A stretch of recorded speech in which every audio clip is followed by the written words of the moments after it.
हाय दोस्तों। ये वैश्वीकरण के चैप्टर का एमसीक्यू वीडियो है जो 12th क्लास पॉलिटिकल का है। तो आइए सॉल्व करते हैं। तो पहला क्वेश्चन है, डब्ल्यूएसएफ की पहली बैठक कहाँ हुई? तो जो डब्ल्यूएसएफ, इसको वर्ल्ड सोशल फोरम कहते हैं और ये वैश्वीकरण का विरोध करने वाली एक संस्था है और इसकी स्थापना 2001 में हुई थी और वो हुई थी ब्राज़ील में। और ऑप्शन आपके सामने दे रखा है, अमेरिका, ब्राज़ील, भारत और चीन। तो इसका राइट आंसर ब्राज़ील है। राइट आंसर सेकंड है। अगला है, प्रत्यक्ष विदेशी निवेश किससे संबंधित है? जिसे हम एफडीआई के नाम से जानते हैं, जिसे फॉरेन डायरेक्ट इन्वेस्टमेंट कहते हैं। इसका अर्थ होता है जब एक देश दूसरे देश में निवेश करता है तो उसी को हम एफडीआई कहते हैं।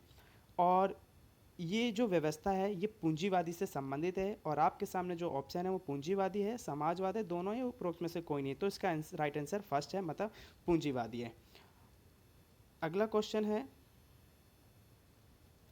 वैश्वीकरण का विरोध कौन करता है? तो वैश्वीकरण का विरोध कौन करता है? देखो, जो विकसित देश है, विकसित देश विकासशील देश में अपनी कंपनियां भेजते हैं, व्यापार करते हैं, वहाँ पे कंपनी बड़ी बड़ी जाती है। तो वहाँ पे जो मजदूर वर्ग होते हैं, किसान वर्ग होते हैं, इन कंपनियों के आने के कारण इनके अधिकारों का उल्लंघन हो जाता है, अर्थात इनके रोजगार छीन जाते हैं। तो ये लोग इन कंपनियों का विरोध करते हैं। तो यहाँ पे ऑप्शन दिया है कि धनी वर्ग विरोध करते हैं, पूंजीवादी लोग विरोध करते हैं, जो पश्चिमी सभ्यता के लोग हैं, मतलब विकसित देश है, या मजदूर वर्ग करते हैं। ये उपरोक्त में से कोई नहीं करता। तो इसका विरोध मजदूर वर्ग करते हैं। राइट आंसर इसका थर्ड है। अगला है, विश्व व्यापार संगठन की स्थापना कब हुई? विश्व व्यापार संगठन, देखो इसे हम WTO कहते हैं, ये इसे वर्ल्ड ट्रेड ऑर्गेनाइजेशन कहते हैं। इसकी स्थापना 1995 में हुई थी। इसका काम था, जब दो देशों के बीच व्यापार हो रहा है और जब व्यापार में कोई मतभेद हो जाता है, विवाद हो जाता है, तो उसका समाधान करती है ये संस्था WTO। और ऑप्शन आपके सामने दे रखा है 1990, 1991, 1994 या 1995। तो इसकी स्थापना 1995 में हुई थी, 1 जनवरी 1995। इसलिए इसका राइट आंसर फोर्थ है। अगला है, कौन सा देश खादी कुर्ता से संबंधित है? तो खादी कुर्ता, आप जानते हो कि महात्मा गांधी ने भी खादी कुर्ता को बढ़ावा दिया था और ये खादी कुर्ता भारत देश से संबंधित है। आपके सामने ऑप्शन है भारत, अमेरिका, जापान और ब्रिटेन। इसका राइट आंसर फर्स्ट है, मतलब भारत है। अगला, कौन सा देश नीली जीन्स से संबंधित है? तो नीली जीन्स का जो उत्पादन सर्वप्रथम हुआ वो USA में हुआ, अर्थात अमेरिका में हुआ। और ऑप्शन आपके सामने है, अमेरिका है, भारत है, रूस है या ब्रिटेन है। तो इसका राइट आंसर अमेरिका है, मतलब फर्स्ट है।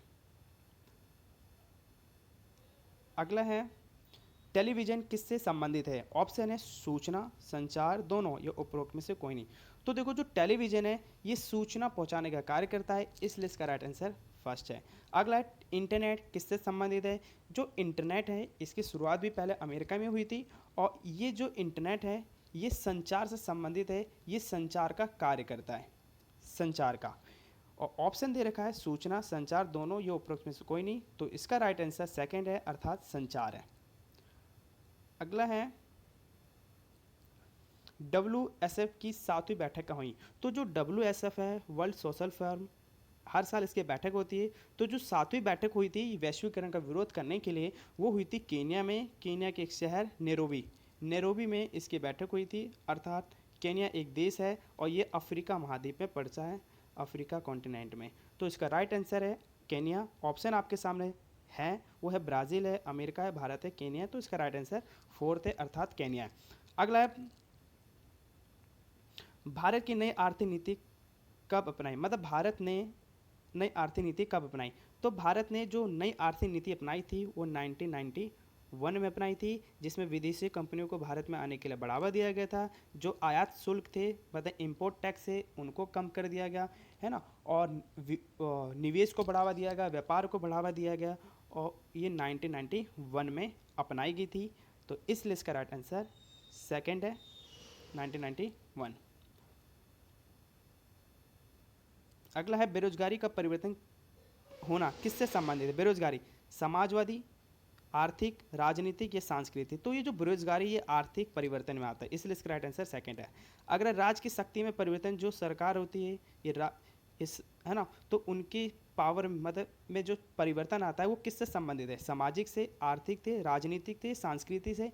तो इसका राइट आंसर थर्ड है, मतलब राजनीति से संबंधित है।